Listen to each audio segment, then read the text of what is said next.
Жұма намазының оқылуының шарттары қандай?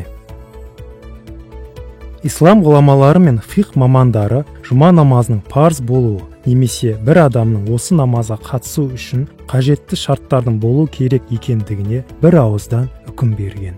Осыған сәйкес жұма намазының басқа намаздарға қарағанда өзіне тән 12 шарты бар. Бірінші, азат болу, яғни тұтқында немесе түрмеде болмау. Екінші, тұрғылықты болу, яғни сапарда жүргендерге парыз емес. Үшінші, дені сау болу, яғни намазға бара алмайтындай ауру болмау. Төртінші, соқыр болмау. Бесінші, аяқтарын нық баса алатындай жүре білу. Алтыншы, намазға баруға кедергі келтіретін және бармауына рұқсат беретін дәлелді себептің жоқ болуы, яғни жаудан қорқу, қатты жаңбыр, балшық секілді. Жетінші, жұма намазын оқитын елді мекен болуы. Сегізінші, намазды соған уәкілетті адамның немесе оның өкілінің оқытуы. Тоғызыншы, бесін намазының уақытында оқылуы. Оныншы, жамағаттың қатысуымен хұтпаның оқылуы.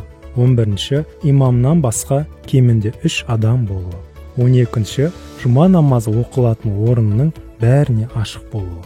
Осы 12 шарттың алғашқы 6-ы жұма намазының кімдерге парыз болуының шарттары.